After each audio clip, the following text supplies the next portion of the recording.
मेरे साथ दिल्ली यूनिवर्सिटी के KYS क्रांतिकारी युवा संगठन के छात्र हैं, छात्राएं हैं। इनसे जानेंगे क्या मुद्दा रहा है आज का और किस तरह का वक्तव्य इन्होंने दिया है और क्या सरल भाषा में वो देशवासियों को समझा पा रहे हैं नई शिक्षा नीति के बारे में। उनका स्वागत है। Forum for right to education के संगठन देश के अलग अलग हिस्से से, अलग अलग कोनों से आए हैं। शिक्षा को लेकर का भारी आक्रोश की मांगे हैं के माध्यम को यहाँ पर रखने के लिए। इस देश में अगर ऐतिहासिक सफर की बात करें तो इस देश में एकलव्य के दौर से, शंभुक के दौर से आज 2024 में खड़े, जहाँ हमें बताया जाता है कि हम अमृतकाल में हैं। लेकिन अमृतकाल की सच्चाई ये है कि आज भी देश के सरकारी स्कूल के प्रांगण में हजारों इंदर मेघवाल रोज मारे जाते हैं। आज भी सरकारी स्कूल के छात्रों की 8वीं के बाद, 9वीं के बाद, 10वीं के बाद, 11वीं के बाद, 12वीं तक जो बड़ा छोटा है पहुंच पाता है, उसकी 12वीं के बाद शिक्षा से, औपचारिक सरकारी शिक्षा से 13वीं हो जाती है। देश राम में हो रहा है, आप एक बात बताइए, इस देश का जो बहुसंख्यक हिस्सा है उसके लिए तो राम राज्य हम तभी मानेंगे ना कि आया है जब वो हिस्सा सबसे पहले तो कम से कम 12वीं तक, 12वीं के बाद हायर एजुकेशन में, शिक्षण संस्थानों में सरकारी शिक्षा तक पहुंच पाएगा। आज हम देख रहे हैं कि ग्रॉस एनरोलमेंट रेशियो केवल और केवल बढ़ता है दूरस्थ शिक्षण संस्थानों में पत्राचार के माध्यम में। स्कूलों में कहा जा रहा है छात्रों से कि जो स्कूल खराब है उन्हें बंद कर दिया जा रहा है, स्कूल बंद हो रहे हैं, नए स्कूल खुलने की बजाय छात्रों को स्कूल के लेवल पर ही पत्राचार ढकेल दिया जा रहा है। तो ये देश के जो हजारों हजार शंभुक जो इंदर मेघवाल है, जो अलग अलग सरकारी स्कूलों के प्रांगण में मारे जा रहे हैं, उनके लिए क्या डिमांड्स हैं जिनको लेकर आजादी की लड़ाई में भी हमारे देश के लोग खड़े थे। वो इस उम्मीद में खड़े थे कि आजादी के बाद कम से कम हमें एक ऐसा शिक्षा व्यवस्था मिलेगी जहाँ पर ये नहीं डिसाइड किया जाएगा कि वाइस चांसलर का बच्चा, मंत्री का बच्चा तो प्राइवेट स्कूल चला जाए, लेकिन सरकारी गरीब का बच्चा, मजदूर का बच्चा, सफाई कर्मचारी का बच्चा, महिला ढोने वाले का बच्चा सरकारी स्कूल के प्रांगण तक भी ना पहुंच पाए। आज हम देख रहे हैं अमीरों के बच्चे प्राइवेट स्कूल जाते हैं, प्राइवेट स्कूल के बाद सरकारी उच्च शिक्षण संस्थानों में जो best of the best universities और कॉलेजेस हैं वहाँ पर उनका एकाधिकार स्थापित हो जाता है। लेकिन सरकारी स्कूल के छात्रों के लिए एक नया कॉलेज नहीं बनाया जाता है, एक नई यूनिवर्सिटी नहीं खोली जाती है, बल्कि सरकार अपना सीना ठोक कर कहती है कि देखिए 250% ग्रॉस एनरोलमेंट रेशियो बढ़ रहा है हायर एजुकेशन में। ये नहीं बताती कि पत्राचार माध्यम में बढ़ रहा है, उस माध्यम में जहाँ पर पहले से प्राइवेट मोड में छात्र पढ़ रहे हैं। पत्राचार के माध्यम के जो संस्थान है जैसे दिल्ली यूनिवर्सिटी का SOL, उसको सरकार से 1 रुपया फंड नहीं मिलता है, छात्र अपनी ही पैसे से पढ़ते हैं और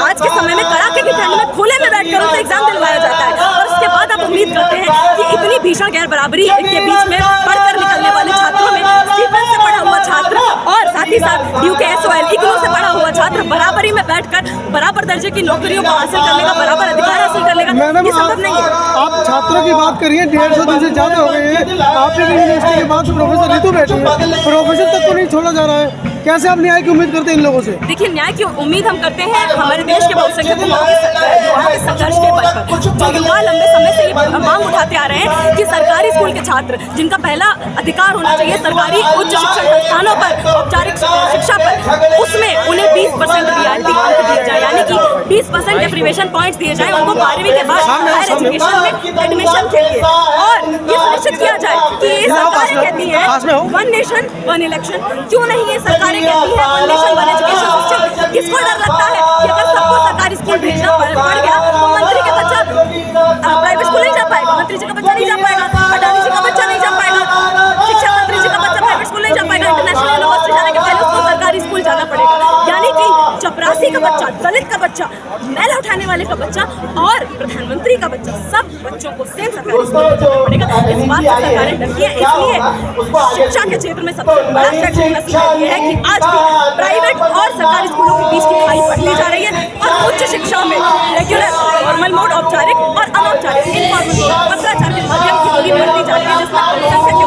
मेहनत का युवाओं को पत्राचार में ढकेला जा रहा है। क्या ये संभव है जो आप कह रही हैं कि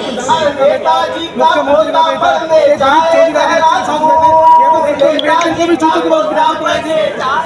आपको बता देती हूँ, साल 1911-12 के करीब हमारे देश के एक बड़े नेता गोपाल कृष्ण गोखले जी ने उस समय एक रिपोर्ट पेश की थी कि अंग्रेजी सरकार जितना लूटती है भारतीयों से, उसका 1% हिस्सा अगर शिक्षा पर लगा दे तो देश का हर युवा, हर बच्चा शिक्षित हो सकता है। तो आप एक बात बताइए, 1912 से आज 2024 में खड़े, 2024 में खड़े 100 साल से ऊपर हमारे काबिलियत में या हमारे देश की हैसियत में कमी नहीं आई है पढ़ा पाने के लिए। कमी है तो केवल सरकारों की नीयत नियत में जो नहीं पढ़ाना चाहते। मैडम उस समय अंग्रेजों के अधिकारी थे, उन्होंने समान शिक्षा नीति देश में लागू की, लेकिन आज तो हमारे ही देश के लोग हैं, हमारे ही देश के नेता हैं, हमारे ही देश के शिक्षा मंत्री हैं, हमारे देश के प्रधानमंत्री हैं, तो इनको क्या दिक्कत है समान शिक्षा नीति? देखिए, भगत सिंह ने ये कहा था कि अंग्रेज चले जाएंगे और पूरे वाले आ जाएंगे। आज हमारे सामने पूरे वाले बैठे हुए, इसीलिए हमारे लिए आज़ादी नहीं है। इस देश का युवा बच्चा, सरकारी स्कूल का बच्चा असली आज़ादी तभी बना पाएगा जब उसको सबसे पहले ये दिखाई पड़ेगा, ये मंजर देखेगा, ये अधिकार उसको हासिल होगा कि केजी से लेकर किंडरगार्टन से लेकर पीजी तक, पोस्ट ग्रेजुएशन तक बच्चा चाहे मालिक का हो, मजदूर का हो, चपरासी का हो, वाइस चांसलर का हो, सबको सरकारी स्कूल में, सरकारी यूनिवर्सिटी में रेगुलर बोर्ड में एडमिशन मिले। उसके बाद ही हम ये समझ पाएंगे कि सच में आज़ादी के समय में आ पाए। आज सबको कुर्सी बचाने से मतलब है, नेताओं को, मंत्रियों को, अडानी अंबानी को गठजोड़ करके, गलबहियां करके एक दूसरे के अच्छे दिन लाने में लगे हुए। उनको इस बात से मतलब नहीं है कि जो बच्चे सरकारी स्कूल में पढ़ते हैं, जिनके माता पिता 14-14 घंटे काम करके यही यूनिवर्सिटी बनाते, उनकी नींव रखते, ईंटें रखते, उन यूनिवर्सिटीज को, स्कूलों को खड़ा करते, अपने पैसे से शिक्षा व्यवस्था को चलाते हैं, उनकी जेब से दिया हुआ पैसा ही उन्हीं की शिक्षा पर लगाने के लिए सरकार मना कर देती है, जैसे हम पर कोई एहसान करती हो। तो यहाँ से यही बात हम कहना चाहेंगे, कि इस देश का युवा कोई चुपचाप बैठने वाला मूर्ख युवा नहीं है। हमने लड़कर अपना अधिकार जीता है, आज तक जितने भी शिक्षा अधिकार मिले और आगे भी केजी से लेकर पीजी तक समान शिक्षा का अधिकार हम लड़कर मिलकर। ये तो समस्याएं हैं, यहाँ की सरकार ऐसे में ये क्या करें? डिम्पल है 8वीं कक्षा में, लेकिन क्या समस्या आती है?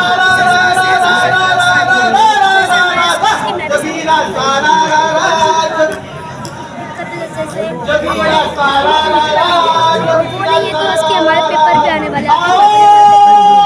हमारे पेपर आ रहे हैं, टीचर्स हैं वो भी आ भी नहीं रहे क्लास में, आ नहीं रही है, सिलेबस नहीं हो पा रहा है, सिलेबस नहीं हो पा रहा है, और अगर हम पे आ जाएंगे और सबको लगता है कि हमारी गलती और हमें लगना चाहिए कि हमें स्कूल में आना चाहिए कि हाँ बच्चों पे जोर आना चाहिए, बच्चे पढ़े। जैसे बड़े बड़े स्कूल के, जिसके अंबानी के स्कूल में बहुत सारे बच्चे पढ़ते हैं, एजुकेशन दी जाती है, लेकिन हमें सिर्फ हिंदी पीरियड में दबा के रख दिया जाता है कि ये बच्चे ऐसे हैं तो कुछ भी चलेगा, इनको कुछ ज़्यादा जरूर नहीं है। अब शिक्षा भी बराबर मिलनी चाहिए। तो ऐसे सरकारी बच्चे कैसे प्राइवेट स्कूल के बच्चों से कंपेयर कर पाएंगे जब कंपटीशन हो जाएंगे? यही सवाल तो हम उठा रहे हैं कि एक और अभी हम नई शिक्षा नीति की बात कर रहे हैं, पर अगर हम पुरानी शिक्षा नीतियों को देख लें 1968 की, 1986 की, आज़ादी से लेकर अब तक अलग अलग चरण में जो भी शिक्षा नीति आई है, उनमें से किसी भी एक शिक्षा नीति ने ये जो गैर बराबरी की खाई है, जो निजी स्कूलों में, प्राइवेट स्कूलों में पढ़ने वाले बच्चों, सरकारी स्कूलों में पढ़ने वाले बच्चों का जो ये दोहरा चरित्र है कि दो अलग अलग तरह के स्कूल होते हैं, उनमें से प्राइवेट स्कूल जब से आज़ादी मिली है तब से चले आ रहे हैं, उस खाई को भरने की कोशिश कोई नहीं करता है। और जब प्राइवेट स्कूल के बच्चे कॉलेज में जाने की बात आती है तब वो प्राइवेट कॉलेजों में नहीं जाते हैं, वो जाते हैं तो सरकारी कॉलेजेस में, सेंट्रल यूनिवर्सिटीज़ में, जैसे DU में, JNU में, अलग अलग विश्वविद्यालयों में जाते हैं। और इन्हीं सरकारी कॉलेजों में सरकारी स्कूल के बच्चों के लिए कोई जगह नहीं होती है। हमारी एक बड़ी मांग रही है, NEP से पहले से ये मांग चली आ रही है कि सरकारी कॉलेजों में, सरकारी स्कूल के बच्चों को 20% रियायती अंक यानी कि डेप्रिसिएशन पॉइंट मिलना चाहिए। ये जो छात्र आए हैं आज, इनको कैसे हम एक ऐसी रेट में लगा सकते हैं जहाँ सरकारी स्कूल के टॉपर का 80% आता है और प्राइवेट स्कूल के बच्चों का 80% में तो आखिरी जो फेल हो रहा होगा उसका आता है। अभी ये लोग बात करते हैं कि देखिए हम लोग मेरिट हटा दिए हैं, हम लोग CUET ले आए हैं, फला ढीम का टेस्ट ले आए हैं। अरे भैया बात तो वही रह जाएगी ना कि जो इंसान पहले मेरिट से पास आ रहा था वो महंगी महंगी कोचिंगों में पैसा देगा, और वहीं ये सरकारी स्कूल के बच्चे आएंगे जो स्कूल तब नहीं जा पाते जब मोहल्ले में एक टैंकर आ जाता है, इनको स्कूल जाने से रोक लिया जाता है कि नहीं भैया आप पानी भरिए। और ये गांव देहात की बात नहीं है, मैं मीडिया में बहुत साफ तौर पे कह दूं, ये हमारे देश की राजधानी दिल्ली की ही बातें बता रही हूँ मैं, जहाँ पानी भरने के लिए बच्चियों का स्कूल छूट जाता है। और ऐसे स्कूल जहाँ पे हमारे जो मुख्यमंत्री हैं वो कहते हैं कि दिल्ली में तो देश की तुलना में सबसे बेहतर सरकारी स्कूल है। अरे यहाँ पे एक सेक्शन में अंग्रेजी मिलता है, बाकी सबको हिंदी मीडियम में धकेल दिया जाता है। विज्ञान पढ़ाने वाले बच्चे नहीं हो, अंतर्राष्ट्रीय स्टैंडर्ड विज्ञान पढ़ने वाले बच्चे नहीं है। तो हम ये सवाल उठा रहे हैं। एक बहुत ही दिलचस्प बात है कि सरकारी स्कूलों के बाहर, सर्वोदयों के बाहर अक्सर हमको एक बात देखने को मिलती है, शिक्षार्थ आइए सेवार्थ जाइए। क्या मतलब होता है इसका? शिक्षा के लिए आइए, सेवा के लिए जाइए। हम बोल रहे हैं ज्ञान के लिए क्यों नहीं जा रहे हैं, सेवा के लिए जा रहे हैं तो किसकी सेवा के लिए जा रहे हैं। सरकारी स्कूल से बच्चे पढ़ते हैं, जैसे कि साथी मुदिता ने भी कहा कि उनकी 12वीं के बाद 13वीं हो जाती है। 13वीं रेगुलर कॉलेज से, रेगुलर मोड से जाते हैं तो पत्राचार के माध्यम से पढ़ने पे मजबूर होकर जाते हैं और ऐसे SOL में, ऐसे इग्नू में जाते हैं जहाँ का मटेरियल इतना घटिया क्वालिटी का है कि आज़ादी का साल 1947 नहीं 1945 बताया जाता है, हमारे संविधान बनने का साल 1949 नहीं 1994 लिख दिया जाता है। विवेकानंद को